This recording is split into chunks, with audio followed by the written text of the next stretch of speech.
Ada juga seorang wali-wali Allah yang mungkin bisa berlawanan dengan pandangan mata kita.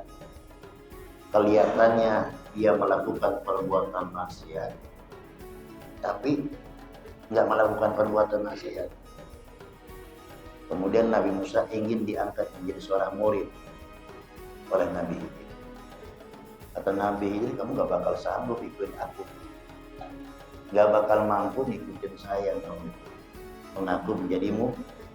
Akhirnya Nabi Musa bilang, ya bagaimana aku bisa, saya mampu kalau belum aku ngikutin, belum aku coba. Oh baik, kalau kamu ingin menjadi seorang murid, tantangannya satu, jangan bertanya apapun yang aku lakukan.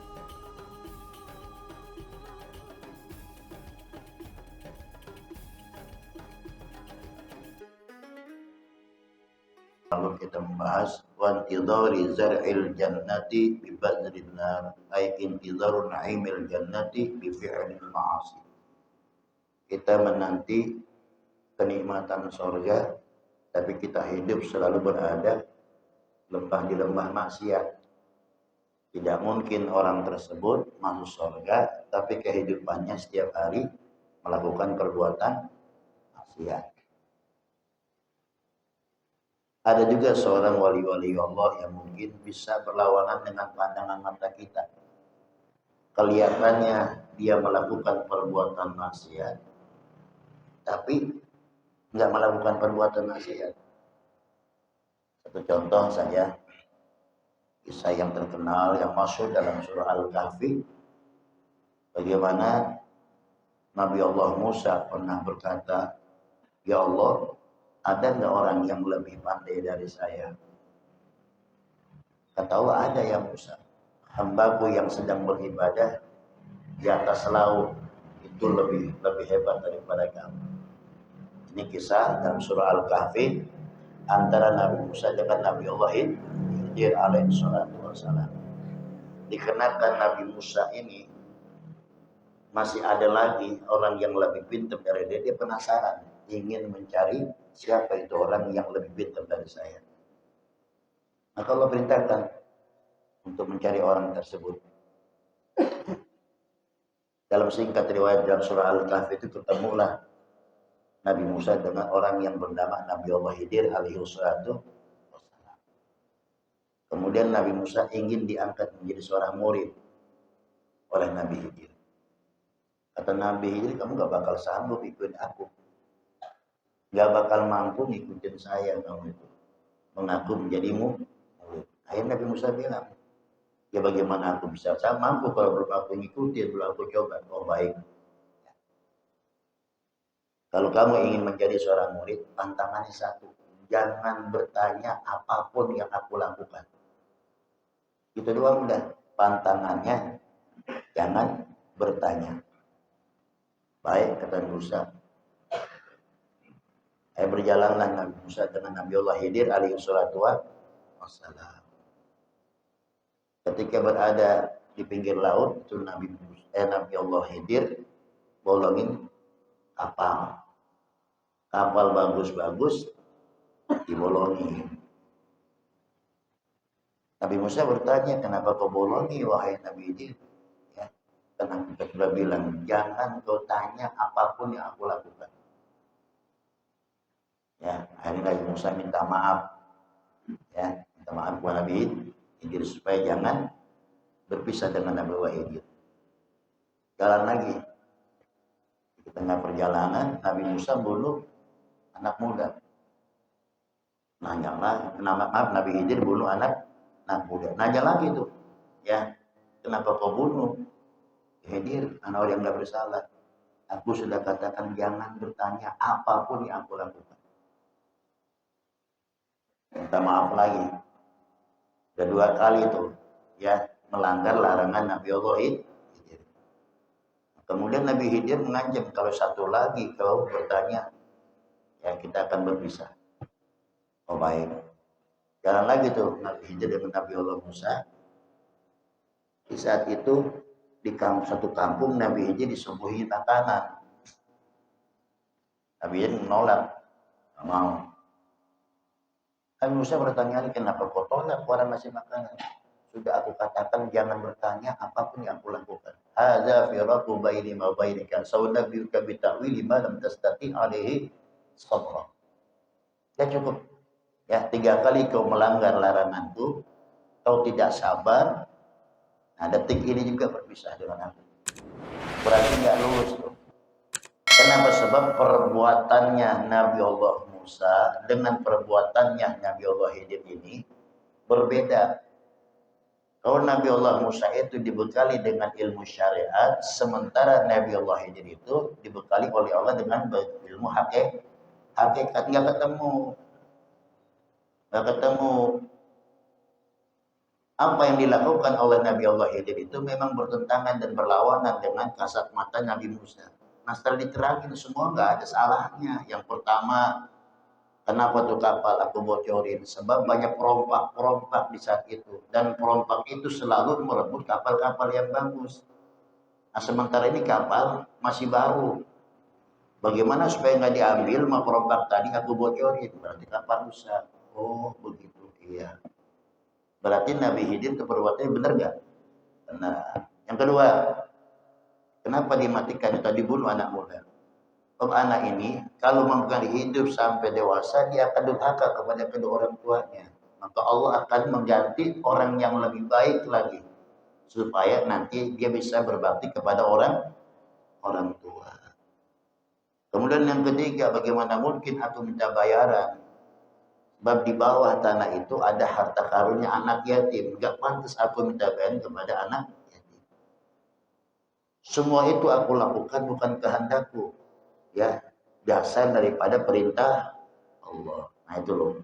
Jadi kalau sudah berbicara haknya Allah dengan pandangan manusia ini bisa jauh berbeda. Manusia itu syariatnya bisa berkata, hakikatnya tak urusan Allah.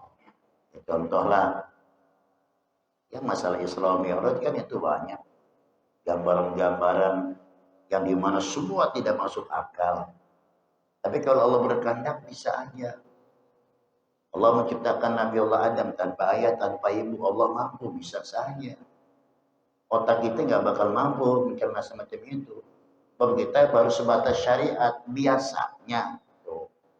Orang itu bisa ada di dunia ini asbab ada pertemuan kedua orang tua melahirkanlah seorang anak. Tapi Allah mampu menciptakan orang tanpa ibu, tanpa ayah. Berlawan nggak dengan akal kita? Berlawan nggak? Berlawan. Jadi ada hak-haknya Allah yang tidak bisa kita cerna dengan akal pikiran kita. Tapi kalau Allah sudah berkehendak, ya innama amruhu idza arada syai'an ayyakul lahu kun fayakun. Bisa aja. Dan Allah itu menciptakan satu hal itu tidak melalui persiapan dulu. Enggak ada.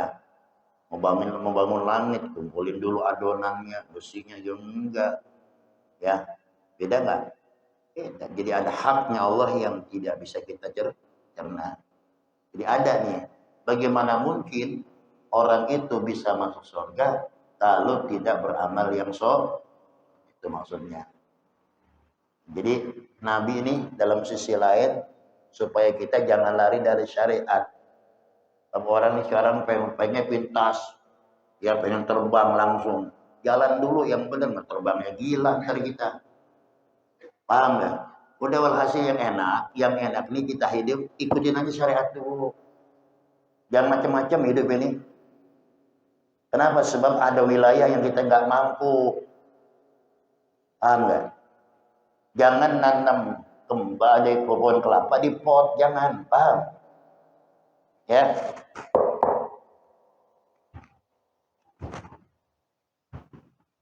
Jangan nanam pohon kelapa di pot. Ya. Otak kita pecah. Paham nggak? Jangan. Udah walhasil ingin jalanin aja. Ya supaya nggak selalu berlebihan. Semua kemudian nggak baik. Nggak baik. Jadi nggak mungkin kita mampu. Jadi syariat dulu matemin. Ya terbelajar, toriko. Ya untuk menuju hakikat, ntar ma'rif, Arifan nggak bisa langsung loncat begitu, nggak bisa. Bisa gila nanti orang tersebut. Paham? Pelan-pelan aja, santai. Santai. Saya pernah lagi negur orang langsung, oh zikirnya banyak begini terus. Saya bilang, ente ngamalin apa? Ya, tiap malam baca Fatihah 1000 kali. Itu amalan siapa? Amalan Sunan Kalijogo. Lu siapa? Lu Sunan Jaga Kali. Pakaian aulia bukan buat kita. Ya. Dan andai kalau kita menuju jalan tersebut ada apa? Ada mursyidnya, ada gurunya supaya kagak nyasar. Ya, Al-Qur'an itu salah satu, ya, bukan salah satu. Al-Qur'an itu petunjuk hudan lil Quran emang itu hudan lil muttaqin, tapi enggak sembarangan. Artinya apa? Tetap kita berkiblat dan berpegang semua dengan Al-Qur'an, tapi ada yang nunjukin. Nah, hudan lil muttaqin itu bagaimana maksudnya? Untuk menuju hudan lil muttaqin itu kita belajar, ada gurunya, paham? Ya. Contoh nih yang paling gampang. Ente jalan raya, ya belok ke kanan, ke sana itu arah Depok, ada anak panahnya. Nggak salah mau menuju Depok, ya ke sana benar, cara global. Tapi di saat ente cari alamat orang yang ente tuju, harus tahu RT RW-nya. Paham nih? Paham nggak? Nggak mungkin kita ketemu. Itu bukan begitu secara global, hudan lil muttaqin. Tapi untuk menuju jalan al-muttaqin itu ada gurunya ditunjukin, paham? Tentang Quran itu hudan lil muttaqin, kita semua awas jangan salah paham nih. Sekarang salah ngomong apa? Demi keselamatan kita bersama, ngerti? Paham? Jadi harus ada guru.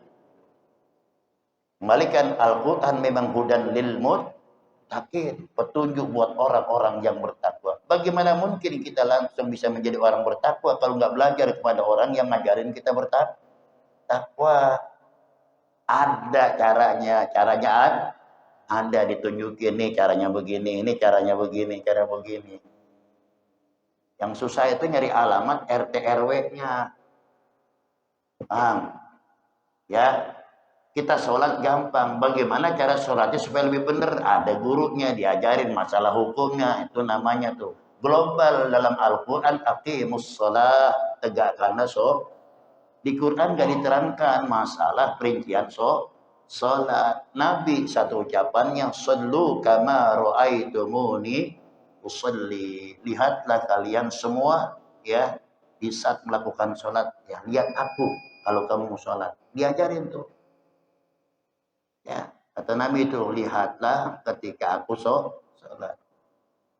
Sholatlah kalian sebagaimana kamu melihat aku sholat. Di saat itu Rasulullah itu diajarkan oleh malaikat Jibril ngikuti. Secara global memang perintahkan oleh Allah. Tapi hukumnya siapa? Ulama. Ya, ulama. Sekarang aja kita kadang banyak yang salah paham. Dikasih tahu banyak yang salah paham.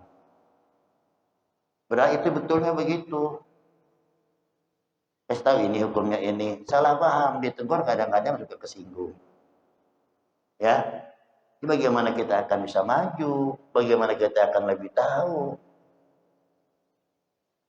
Kita jangankan nanti belajar yang lebih tinggi, kita baca Quran aja masih belepetan. Bagaimana akan kita mantap kesananya? Tuh belajarin dulu satu-satu. Sekarang kita pengen belajar bahasa Arab, huruf hijaiyah nggak bisa, bagaimana bisa mungkin? Huruf hijaiyah bisa, kita nggak bisa huruf sambung. Bagaimana mungkin bisa bahasa Arab? Itu artinya ada apa? Ada tahapan-tahapannya. Jadi ada memang orang itu yang beramal langsung, yang bisa berlawan dengan pandangan manusia, tapi hakikatnya Allah yang berkehendak. Seperti tadi itu peristiwa antara Nabi Allah Musa dengan Nabi Khidir. Ada juga sekarang orang itu, tapi lihat dulu. Makanya kata ulama dalam kitab Hikam, kamu jangan apa? Jangan terkejut, jangan heran apabila orang bisa terbang. Jangan heran melihat orang bisa terbang. Iblis aja yang dilaknat bisa terbang. Setan, pernah nggak setan terbang? Pernah belum? Pernah ketemu kuntilanak? Itu kuntilanak jalannya di darat atau di darat? Di atas. Dan temannya lo kalau gitu. Ya.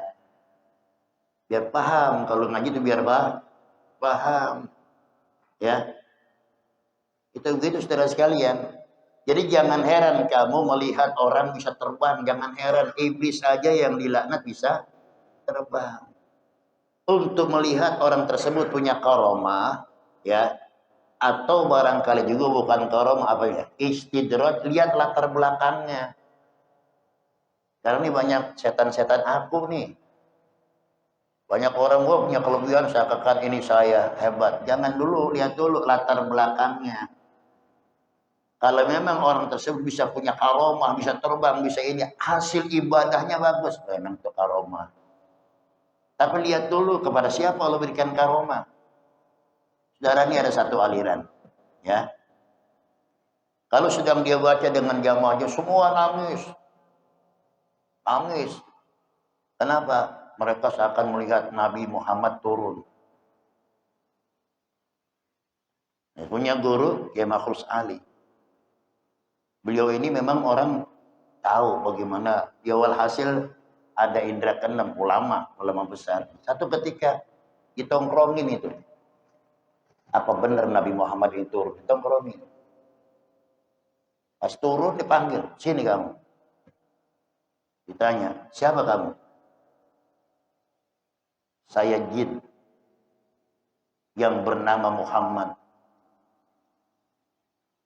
Jin memang tidak bisa menyerupai wajah Nabi Muhammad. Tapi bukan berarti nggak ada jin yang bernama Muhammad. Ada jin yang bernama Muhammad, dikenakan dipanggil-panggil dia datang. Di sini yang kedereng kita nggak bisa bedain mana nurnya Nabi Muhammad, mana jin yang menyerupai Nabi, bukan menyerupai ya. Jadi jin nggak bisa menyerupai Nabi Muhammad. Tapi bukan berarti jin tidak ada yang bernama Muhammad.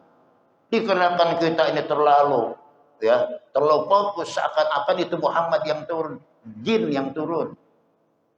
Di wallahi saya cerita semacam ini, ya, dari anak-anak pesantren, hanya kayak mujib itu semua. Jadi hati-hati saudara, mau ngapain, ya nggak? Yang asli-asli aja, gampang-gampang aja, paham ya? Kita syariatnya habis makan, habis minum, hilang. Itu aja, itu repot masih hidup, paham ya, supaya nanti kita nggak terkhayal, berbuat khayalan, ujung-ujungnya jalan mundur ya. Kan daun diajak ngomong, kalau daun diajak ngomong gila nggak? PA namanya, paham? Syariat aja. Nah di sini kembali, orang nanti syariatnya beramal yang soleh bisa masuk surga gitu aja. Di sini kan kata ulama tadi itu. Wan jizari zar'il jannati bi badrin nar. Bagaimana mungkin kita menunggu hasil tanaman di surga sementara hidup kita selalu berada di lembah maksiat. Nah, ini syariat buat kita.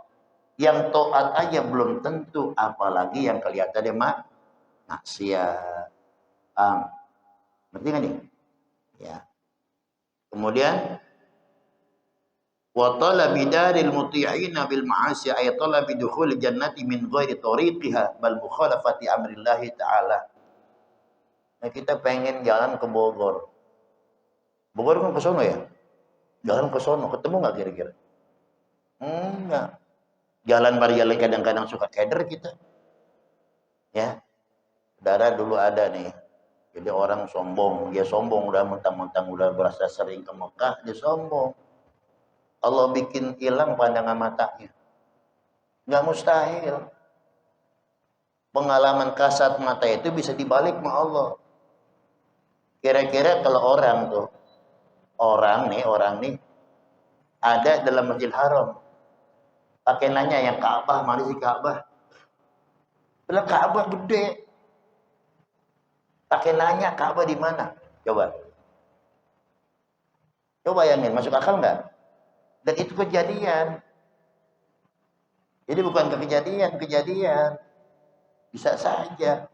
Mungkin dia punya perasaan sombong, atau barangkali niatnya macam-macam, sehingga Allah hilangkan pandangan Ka'bah di mata dia. Pernah juga saya melontar, ya. Itu orang bukan nimbuk pilar yang harus kita ditimbuk, yang dimalang bukan. Tiang-tiang tol ditimpukin. Pak, bukan ini Pak, soalnya itu tiang tol. Masih bagus, ngerti dibilangin. Kadang-kadang ngeyel. Oh, di sini nggak ada ustaz, nggak ada kiai, sama-sama.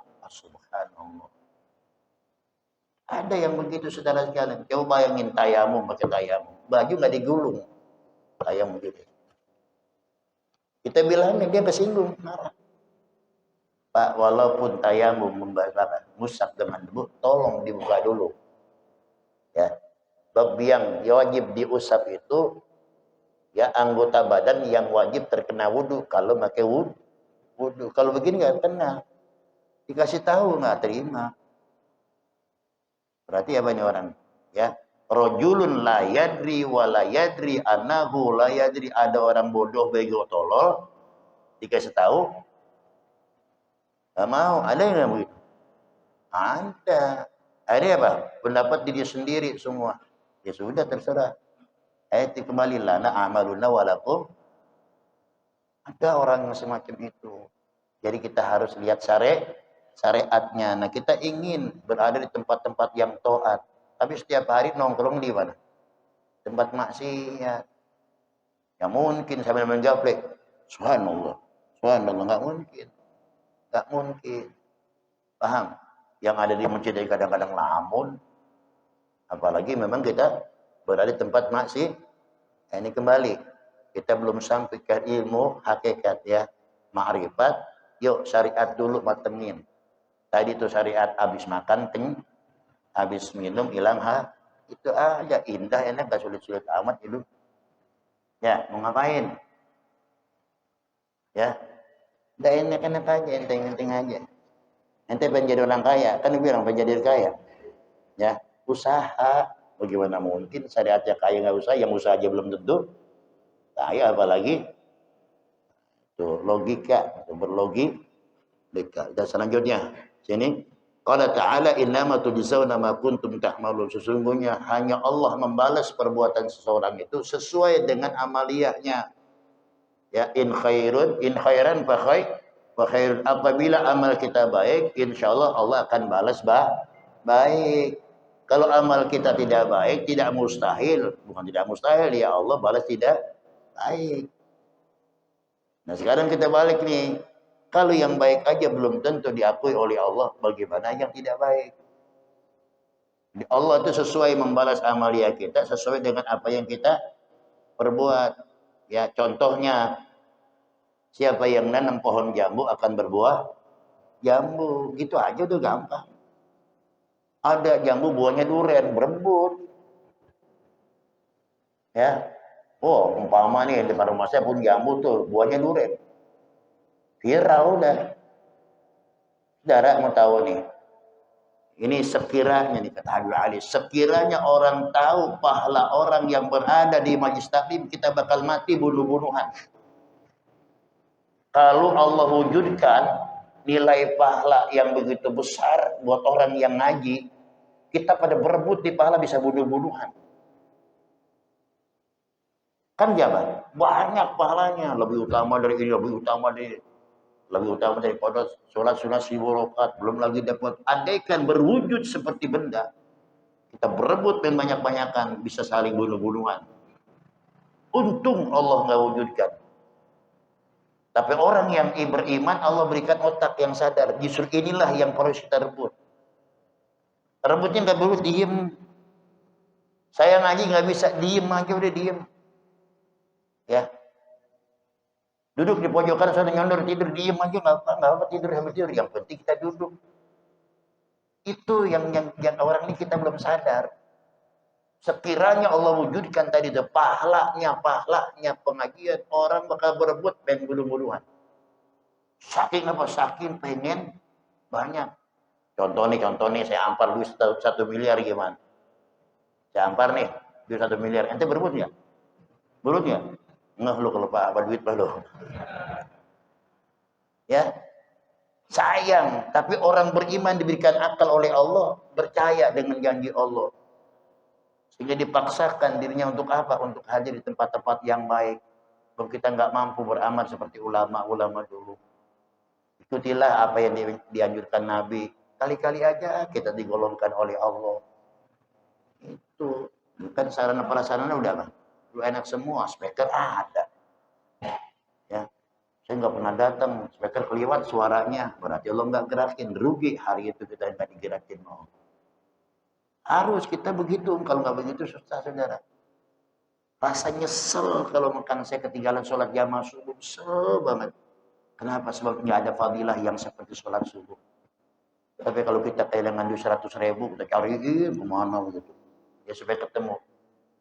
100.000 hilang, yang 900 masih ada, dicari yang 100, bukan 900 yang dirawatin. Ibadah tuh yang 900 yang harus kita rawatin. Hilang satu, anggap 1.000. Tapi harus dijagain. Pernah nggak nyesel? Berkali-kali saya singgung, biar apa? Biar masuk ke dalam hati.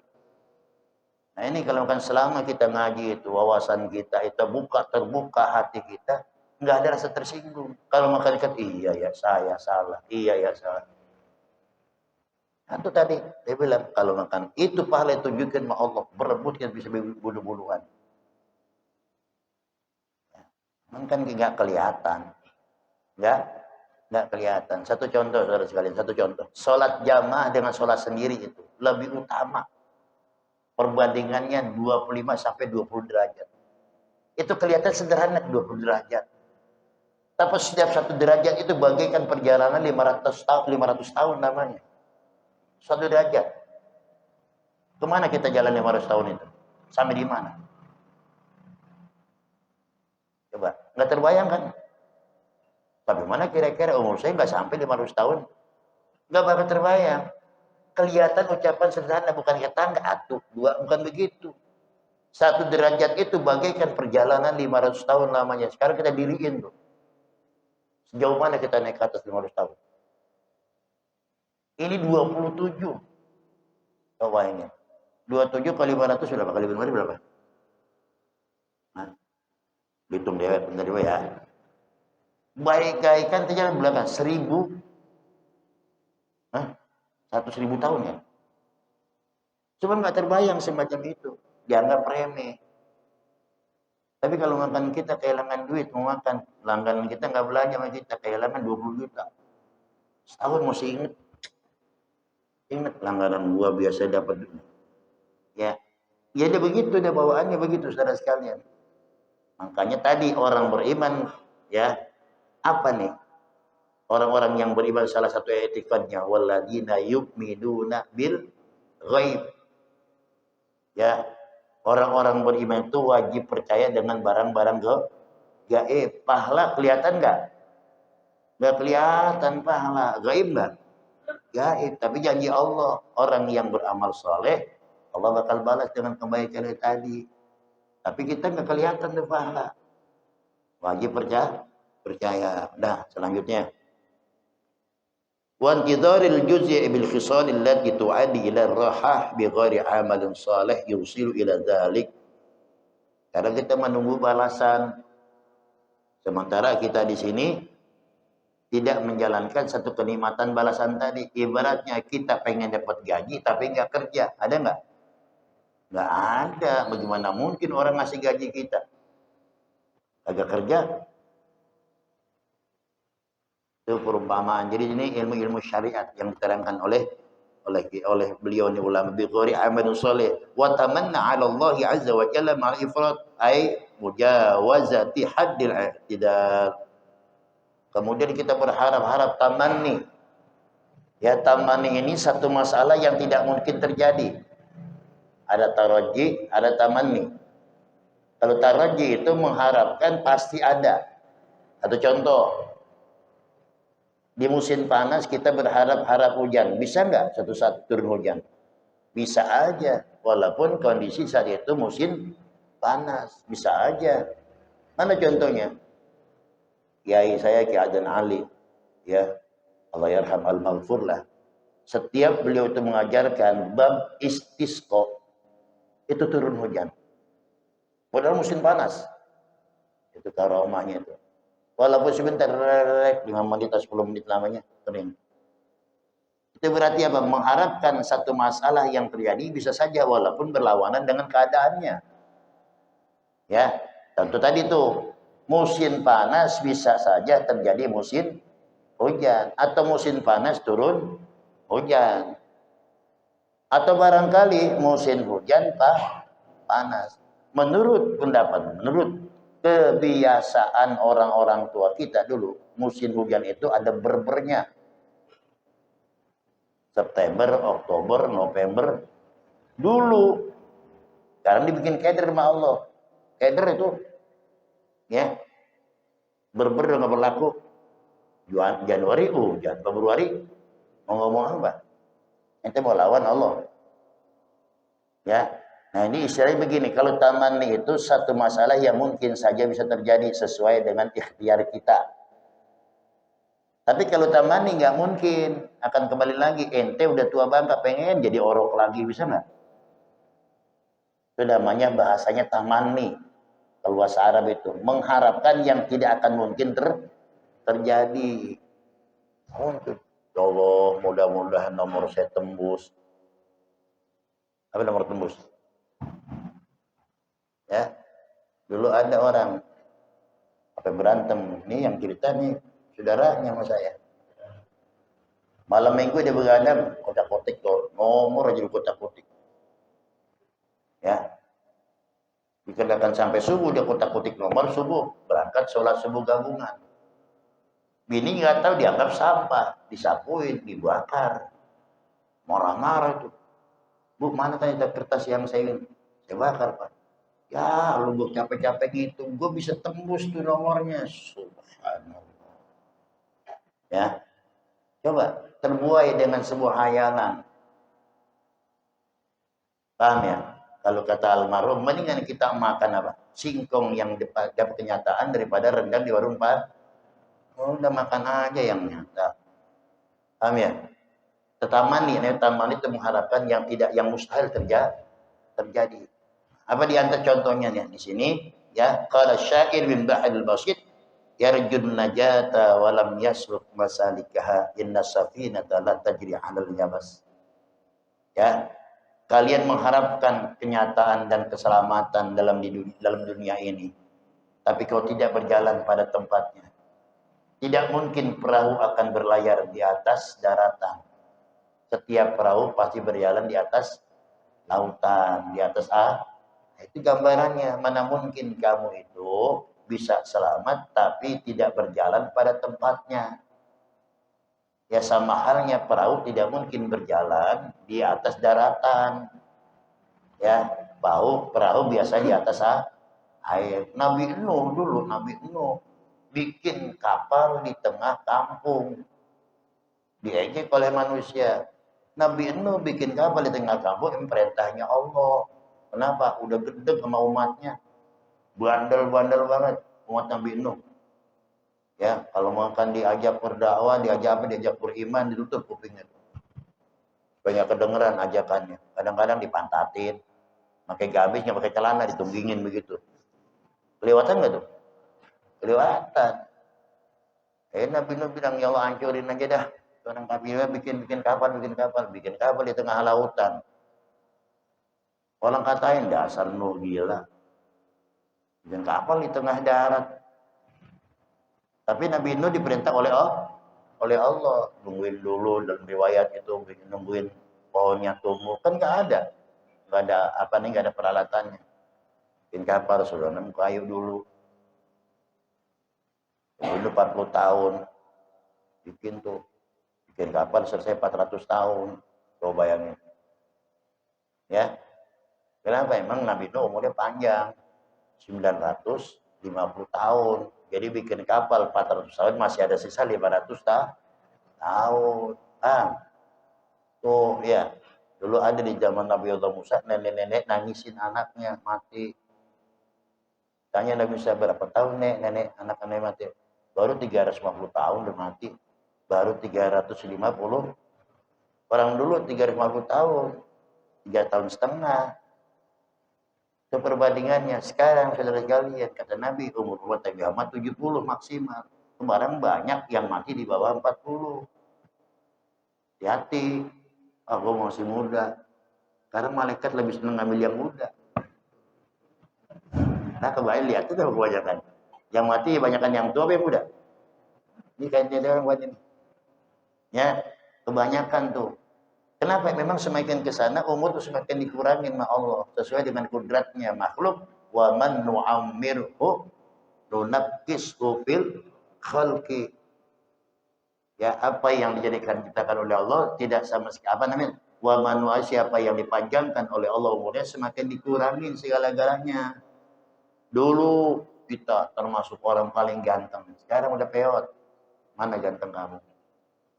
Dulu kita direbutin. Kenapa? Bintangnya disalak. Sekarang binatang. Jauh nggak perubahan tuh? Peribahasa begitu. Dulu orang rebut-rebut, sekarang orang buang muka. Itu peribahasanya begitu. Ya, dulu kita makan apapun insya Allah enak. Enak aja. Sekarang milih-milih makanan. Milih-milih nggak? Dulu yang keras kita peletak. Enak aja. Dulu orang tuh jarang tuh buka-buka apa namanya? Buka minuman tuh. Botol pakai gigi kuat. Dulu. Sekarang. Nah, coba. Paham nggak? Jadi perubahan itu pasti ada. Wa man nu'ammirhu nunakkishu fil khalqi. Siapa orang yang dipanjangkan umurnya dikurangi segala-galanya. Tinggal ada doang yang nonjol, kemampuan kagak. Ya, dikit-dikit kesinggung. Dikasih nasi yang lembek marah. Dikasih yang keras marah. Keras ama sih masak, lembek ama sih masak gitu ya. Ngomong asin, harus asinan, marah lagi. Kira-kira ngapa ngasih garam? Ya, itu kan kurang garam, emang habis apa garam? Udah nggak ada benernya, ngomel.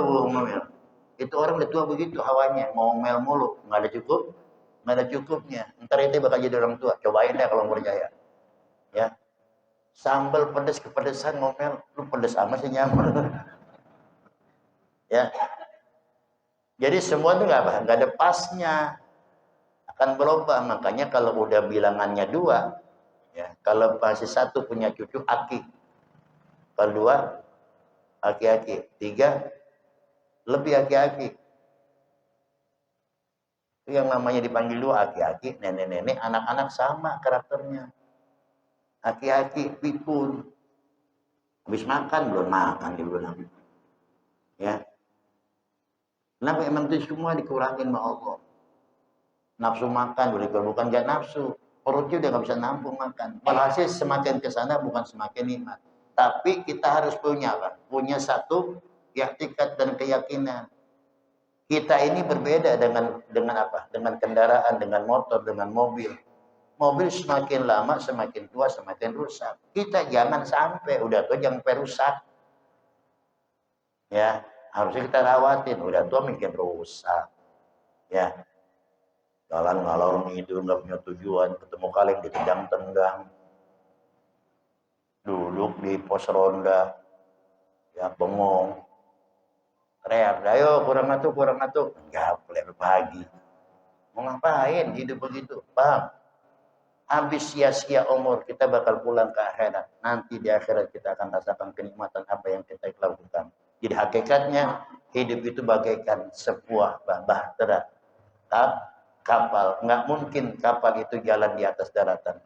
Begitulah kita nggak mungkin kita menuju keselamatan, berharap keselamatan. Tapi kita nggak berjalan di tempat keselamatan tadi. Nggak mungkin. Mudah-mudahan ya menjadikan ilmu yang bermanfaat. Amin ya rabbal alamin. Wallahu a'lam bishawab.